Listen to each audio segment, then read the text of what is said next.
So let's take a second here, talk about who we are.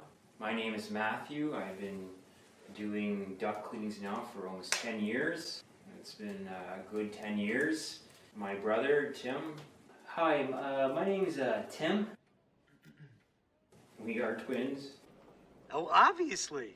The moment I sat down, I thought I was looking into a mirror. There's a few ways you can tell if you need duct cleaning. I've just done renovations in your place. We're building a new suburb down your new street there. See the 50th dump truck going down your lane. You might want to think about getting a duct cleaning done. Well, there's something you don't see every day. You know, you see a lot of dust on your tables. Renovations. You've done renovations, droppings, or mold, or smells. Smells. Let me try this again.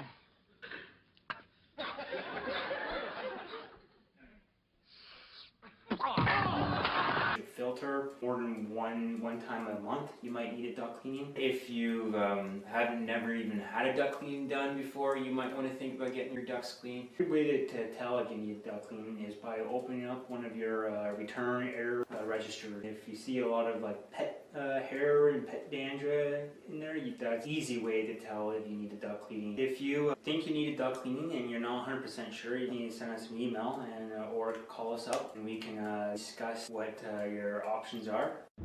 But one of the questions we get asked a lot is, how do you do your duct clean? There is different ways to do duct cleanings. For example, RoboBrush. That's more of a vent cleaning versus a duct cleaning because they don't create the negative suction that is required.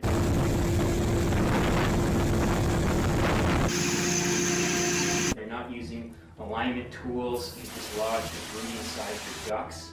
So we here don't use that type of equipment. If you go with that, you're not going to get your money's worth. What you want is a company that is going to create that negative suction power throughout your entire duct system through either a portable machine like this right here or a truck mounted machine that's going to create that suction power that's going to help keep the debris down. You also use an alignment tools to dislodge all that debris inside your ducts. What we do is we'll show up to your house first. We'll do a quick assessment to make sure we can get our equipment into your house, and then when we establish that we can, what we're going to do is we're going to bring in either one of our portable machines or one of our truck mounted machines, and we're going to be able to hook up that way. And what I mean by hook up, we're going to hook up right down to your furnace mechanical room. So one thing we do recommend customers do is to make sure there's a clear path for us to get our equipment down there, because again, we're not using RoboBrush equipment and we will need access to that mechanical room. So what we do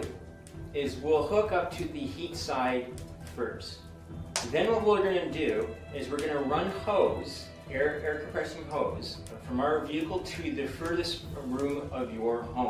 This is usually upstairs. And what we're going to be doing is we're going to be shooting each one of your heat registers. We're going to need access to all their heat registers, and we're going to shoot some high press air directly into the registers. This is going to dislodge any type of debris that is collected in the boots and throughout the vent line, and it's going to force it down to the main heat trunk line. From that point, what we're going to do after we've cleaned every heat register throughout your home, so we're going to work our way from the top to bottom. Once we've cleaned all your registers and blown compressed air throughout all your heat registers, we're going to go down to your mechanical room. And then what we're going to do is we're going to use brushes, we're going to use compressed air, and we're going to clean your main trunk line that's accumulated all that debris that we've shot down throughout your system.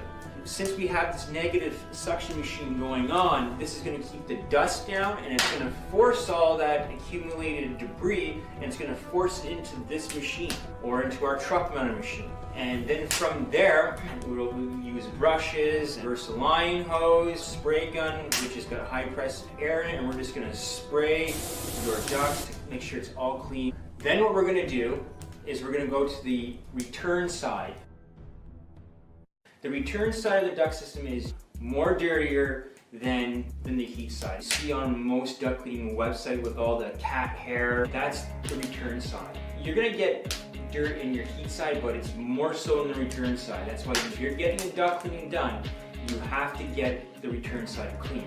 You're going to see us going back upstairs. We're going to go to all your return vents, and we're going to again do what we did with the heat side vents. We're going to blow down all that debris to the main trunk line of the return air. We are again going to go downstairs, and we are going to scrub and clean the return side. Personally, as a duct cleaner, you're doing your job when you're cleaning the return side, because it is just so gross and nasty. It doesn't matter how clean your place is. Most of the time, if you haven't had your ducts cleaned within 3 years, this is going to be a side that is very disgusting and dirty. I don't care how clean you are as a person, it just skin cells, your pets, your dogs, your cat, rover, whatever, all that skin, hair and stuff has gone through your return. So after you've cleaned your entire duct system from the heat side and the return side, what we normally will do is we'll either spray with a deodorizer or an agent that kills mold, leaves your house smelling nice and clean. And then after that, we are done.